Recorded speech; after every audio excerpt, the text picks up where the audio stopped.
En realidad todos los tiempos litúrgicos son tiempos cristocéntricos, porque nuestra vida toda cristiana gira en torno al misterio de la Santísima Trinidad, pero es un misterio tan sublime, tan inabarcable, tan incomprensible y tan adorable por todo eso, que es inasequible para nosotros, pero verbum caro factum est, et habitavit in nobis.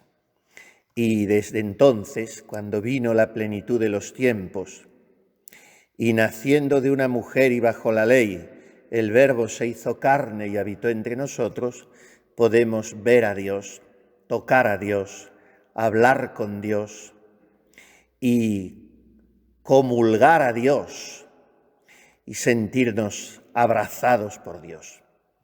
Todo esto por la dulce presencia del Verbo encarnado, a quien a partir de un punto de la historia nosotros llamamos Jesucristo.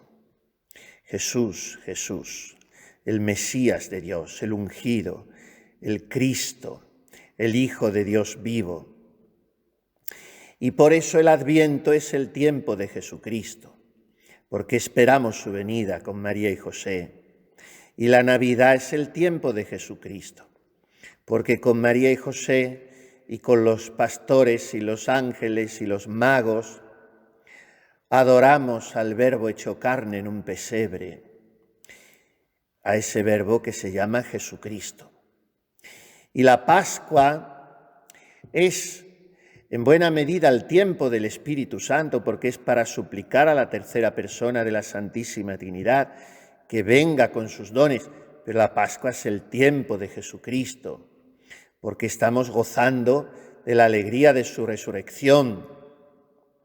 Y el tiempo ordinario todo, como llamamos ahora el tempus per annum, es el tiempo de Jesucristo, porque cada domingo está empapado del protagonismo del Verbo encarnado y glorioso. Y cada día es el tiempo de Jesucristo, porque en nuestra vida cristiana la Eucaristía lo llena todo.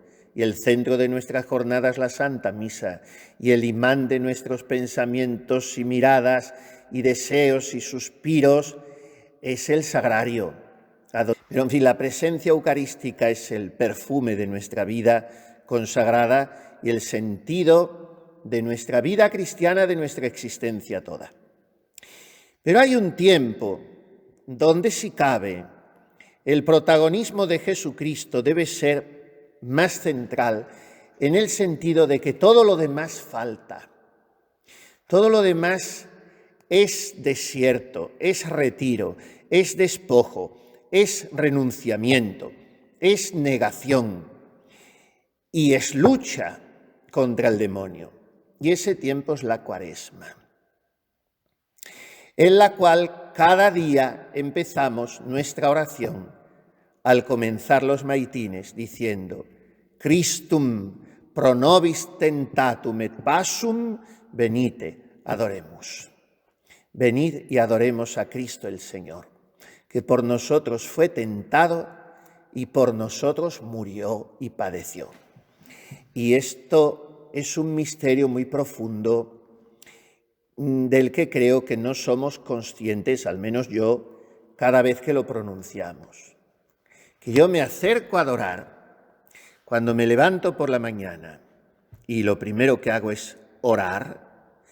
En realidad hago algo más que orar, que es adorar, que en latín ad orare es orar vuelto a alguien sin pestañear, orar admirativamente, orar de una manera contemplativamente abrumada, porque el que ora puede dar gracias, puede pedir mercedes, puede meditar, puede dolerse de sus pecados, pero en fin, de alguna manera está controlando su oración. Cuando se pierde el control de la oración es cuando se adora, porque el que adora solo mira y solo se siente abatido, dulcemente abatido, ante la majestad inconmensurable de un ser tan absolutamente superior que, como ha dicho algún autor, es el totaliter aliter, el totalmente otra cosa. Y a él yo le adoro y rindo mi frente, mi pensamiento, mi inteligencia, mis deseos, mis proyectos, mis afectos, mis emociones, mi sensibilidad, mi voluntad, todo lo que soy, lo que tengo. Y no quiero saber ni entender, solo adorar amando y amar adorando, con el corazón contrito y humillado.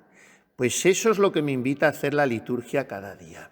Venid, adoremos a ese Cristo bendito que por mí, vamos a cambiar el pro nobis en pro mihi, porque siempre hay que vivir en modo personal la relación con Cristo, no comunitario solo.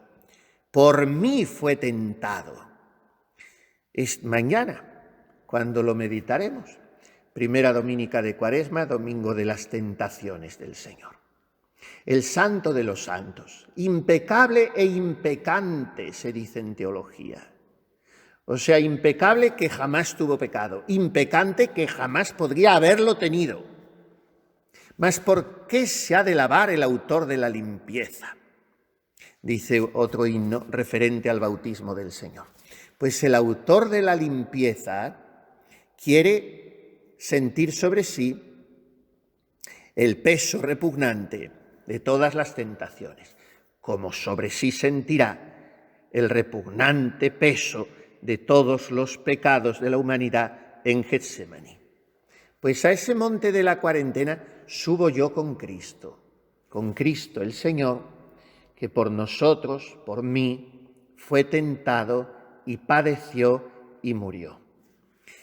Después de esta breve reflexión sobre el invitatorio, que se repite cada día en Cuaresma, lo diremos igual hasta el mismo Jueves Santo, y será invariable toda la Cuaresma el invitatorio, pues vamos a reflexionar un poco, no en cómo es mi ayuno, no en cómo son los propósitos que me hago de modificar mi carácter, no en cómo debe crecer mi caridad fraterna en comunidad en la Cuaresma. Todo eso es muy importante, porque sin eso no hay Cuaresma, porque no hay verdadera conversión. Pero vamos a dar también la vuelta al argumento, para no caer en un horizontalismo.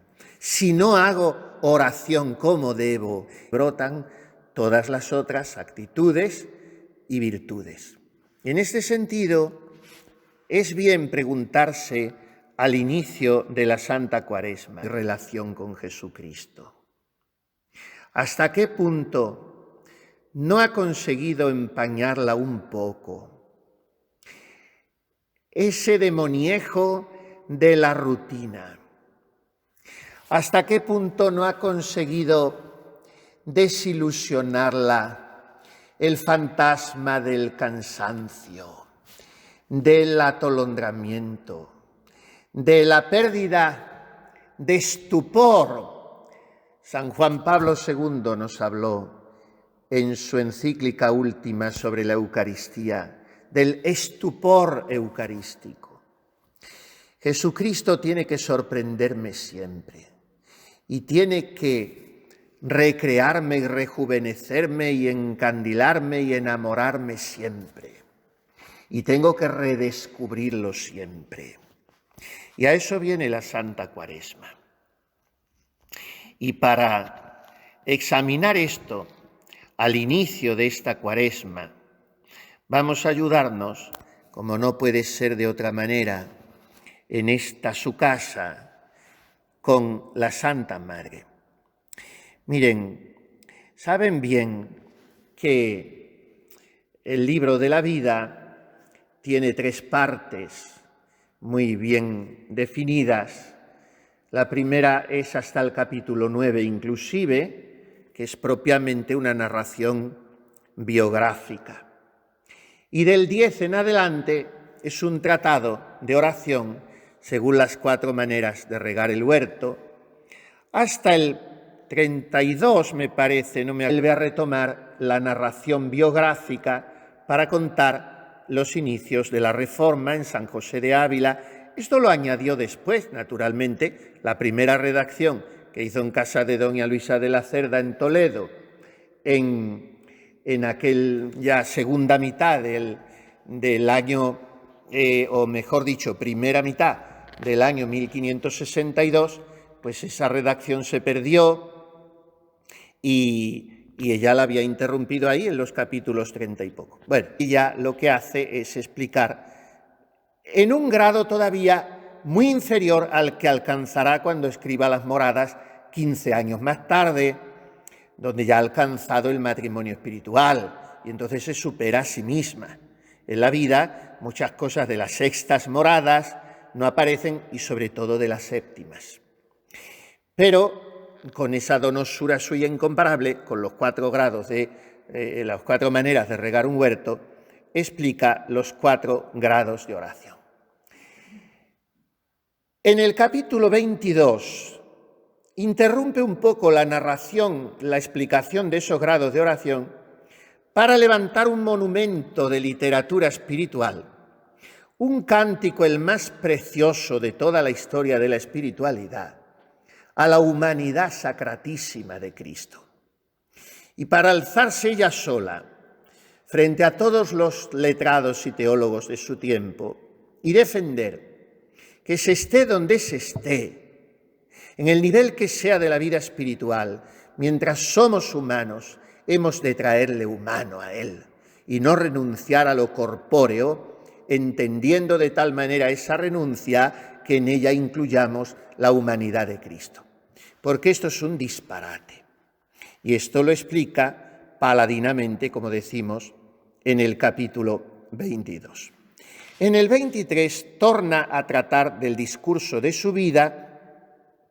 En el 24 dice, una vez más de las 1000 veces que lo dice en sus obras, la importancia que tiene la obediencia y cómo aprovechó su alma después que comenzó a obedecer. Y en el capítulo 25 habla de las locuciones de Dios al alma y de cómo entiende el alma lo que Dios quiere decirle. Así también, poniendo ejemplos de cosas que le han acaecido, sigue hablando en el capítulo 26. Y vengamos a parar a este en el que quiero detenerme, que junto con el 22 me parece el capítulo más importante de la vida de la Santa Madre, el capítulo 27, porque en él habla con una claridad meridiana de cómo se recibe una visión intelectual. Y lo dice de tal manera que un alma de oración no estaría tan lejos de tener una suerte, no digo tal cual, pero una especie de esta visión intelectual que explica soberanamente la Santa Madre. Porque aquí no se ve nada, no se percibe ningún detalle sensible. Aquí se trata de otro modo con que enseña el Señor al alma y sin hablarla, la da a entender su voluntad. Estaba ella, dice Teresa de Jesús, de sí misma, estaba muy afligida, porque el Señor la estaba conduciendo por un camino muy raro. Todos los que la trataban estaban muy asustados. Se hizo, como si dijéramos, una cruzada de oraciones por parte de aquellos caballeros y sacerdotes tan sesudos para que Dios la llevara por camino trillado y la sacara de aquellas extrañezas peregrinas. Y ella dice, yo también se lo pedí a Dios, que me llevara por el camino de los demás, porque me lo decían aquellos señores, pues yo se lo pedía, pero en realidad no lo deseaba. Porque como veía muy fatigada mi alma, ¿cómo lo iba a desear? De vez en cuando me metían miedo estos señores y me fatigaban, y sí, pero yo me veía otra en todo. Y bueno, ellos me decían que lo pidiera, pues yo lo pedía, pero no lo quería, y lo que hacía era ponerme en las manos de Dios, que Él sabía lo que me convenía, que cumpliese en mí lo que era su voluntad en todo, porque yo lo que veía es que por este camino de ahora me iba al cielo y por el de antes me iba al infierno. Y por más que ellos se empeñaran en decirme que era el demonio el que me estaba llevando, yo no me lo podía creer. Eso sí, le pedía a unos santos y a otros que me libraran del demonio, pero no porque yo creyera que estaba en sus manos. Y entonces así está 2 años. Una monja, ella sola, sin tener con quién comunicarse, y con aquellos que se comunica le dicen que está equivocada. Y el Señor venga a acorralarla, a apoyarla y a embellecerla y a hermosearla, y los otros a decirle que era el demonio. Y así 2 años.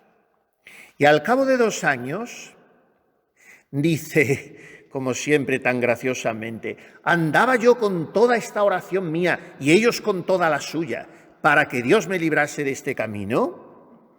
Y entonces le pasó lo que sabemos que le pasó aquel día de San Pedro.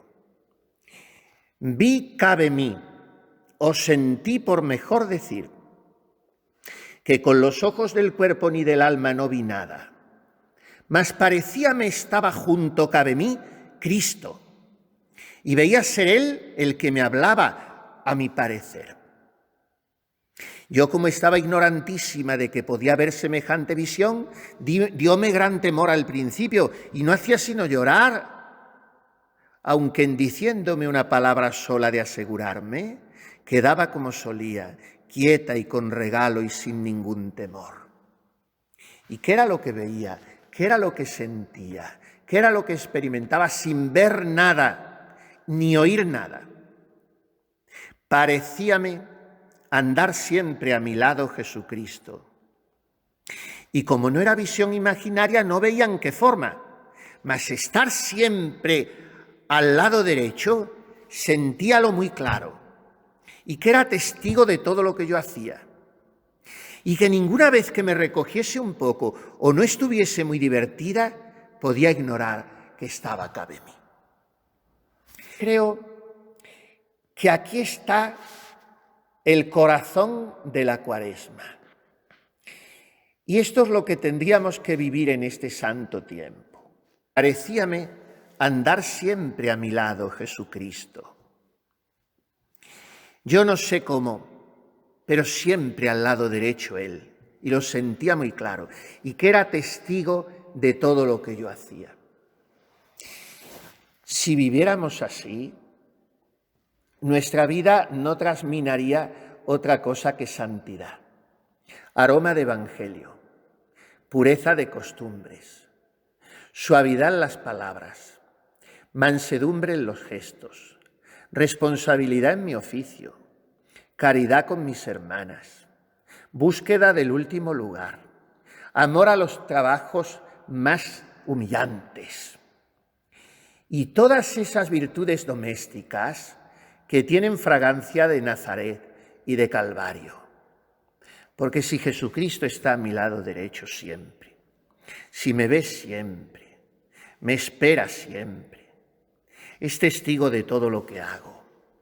Entonces todo lo que yo hago mira a consolar a Jesucristo, a satisfacer su deseo, a llenar sus proyectos sobre mí y no a defraudarle.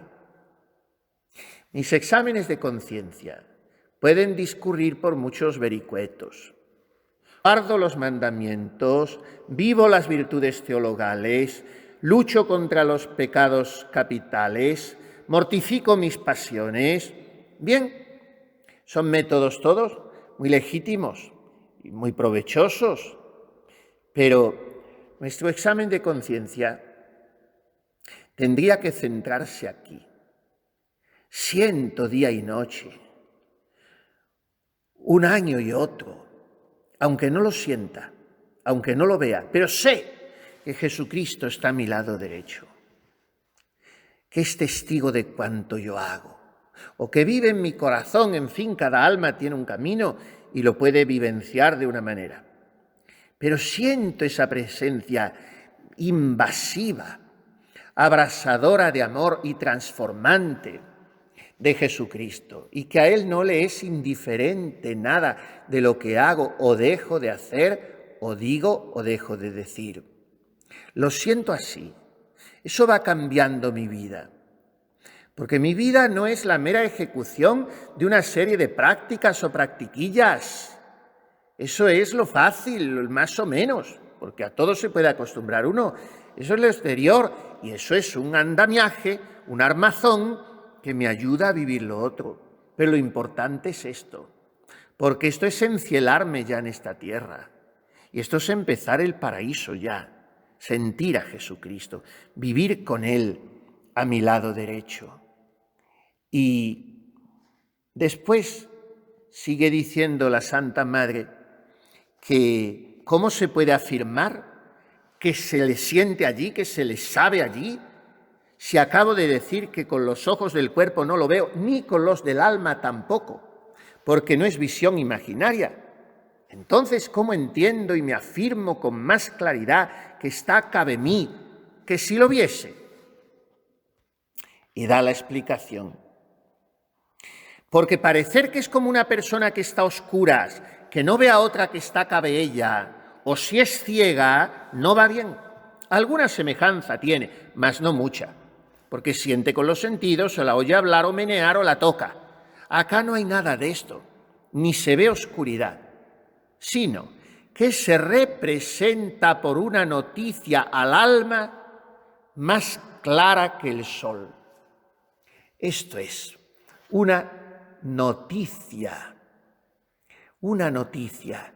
Una noticia es una información, una comunicación, un anuncio. Y esta noticia la deposita en el alma como un beso el Espíritu Santo. Él es el notario que notifica que Jesucristo está junto a mí. Y entonces, cuando se empieza la oración, dice la Santa Madre, ya hallamos con quién hablar. Y parece que nos entiende enseguida por los sentimientos espirituales de amor y fe, con ternura. Y es muy subida oración. Vese claro que está aquí Jesucristo, Hijo de la Virgen.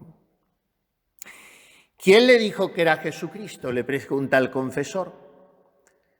Parece ser que en este punto era nada menos que el venerable, después fue uno de los grandes místicos de la compañía.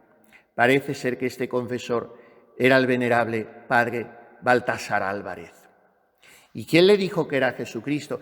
Él me lo dice muchas veces, respondí yo, mas antes que me lo dijese, se imprimió en mi entendimiento que era Él. Si una persona que yo nunca hubiese visto sino oído nuevas de ella, me viniese a hablar estando ciega o en gran oscuridad y me dijese quién era, lo creería, mas no tan determinadamente lo podría afirmar ser aquella persona como si la hubiera visto. Acá sí, que sin verse se imprime con una noticia tan clara que no parece se puede dudar. Que quiere el Señor esté tan esculpido en el entendimiento que no se puede dudar más que lo que se ve. Vuelve a repetir la expresión. Es una noticia muy clara. Habla y repite la imagen, la comparación varias veces, pero dice que se le queda corta, como todas las comparaciones se le quedan cortas a la Santa Madre y a cualquier místico para hablar de Dios, porque Dios es otra cosa, y dice que es como si se estuviera a oscuras, como si se estuviera ciego y se sabe que está la otra persona allí. Pero en otro lugar de la vida dice una cosa muy bonita, que a ella se le ocurrió un día decirle, bueno, miren, si yo hubiera estado con una persona y la hubiera visto clarísimamente y ahora sale de conmigo y vuestras mercedes me dicen que aquella persona no había estado conmigo, yo pudiera creer a vuestras mercedes, lo pudiera creer, que era una alucinación mía, que me había hecho esa ilusión, que me la había soñado, de acuerdo.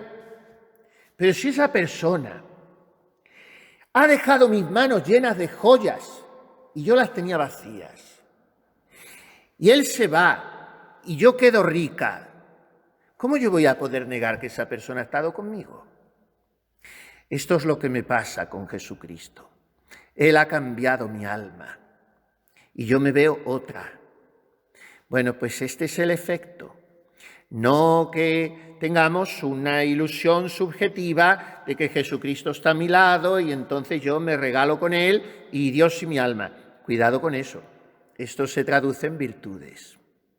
Y si yo veo en mis manos unas joyas que antes no tenía, por la misericordia de Dios, puedo y deseo practicar virtudes y hacer oración y buscar la santidad con una verdad y una rectitud que antes no tenía, pues eso no me lo he inventado yo, ni es producto de mi esfuerzo. Eso me lo ha regalado Jesucristo. Por tanto, Él ha estado conmigo, Él está conmigo. Este es el fruto, debiera ser el fruto de la Cuaresma. Jesucristo, Jesucristo, Jesucristo. Y nada más. Bien de todos los bienes y Jesús mío. ¿Por quién me han venido todos los bienes, sino de vos? Siempre que se piense en Cristo, nos acordemos del amor que nos tuvo en hacernos tales mercedes. Y en fin, así podíamos estar horas diciendo expresiones de la Santa Madre que no son frases bonitas, sino que son traducciones de una vivencia interior muy sincera y muy profunda. Y otra de las traducciones es la exigencia cuaresmal de la penitencia, de la mortificación. Y termina este capítulo diciendo la Santa Madre: ¿por qué hemos de querer tantos bienes y deleites y gloria para sin fin, todos a costa del buen Jesús? No lloraremos siquiera con las hijas de Jerusalén, ya que no le ayudemos a llevar la cruz con el cireneo. Que con placeres y pasatiempos hemos de gozar lo que Él nos ganó a costa de tanta sangre. Es imposible. Y con honras vanas pensamos remedar un desprecio como Él sufrió, para que nosotros reinemos para siempre. No lleva camino. Y le termina diciéndole al padre Fray García de Toledo, que es a quien le dirige el libro de la vida: dé voces vuestra merced en decir estas verdades, pues Dios me quitó a mí esta libertad. Claro, pero la Cuaresma es subir al desierto y orar con Cristo. Y por eso la Carmelita nos dice a los sacerdotes: dé voces vuestra merced para decir esto, ya que yo no tengo esta libertad. Que la Virgen Santísima nos lo enseñe, tengamos una Cuaresma santa, o sea, cristificada, con Él y por Él y en Él, para dar gloria a Dios omnipotente en el Espíritu Santo, por los siglos de los siglos. Amén.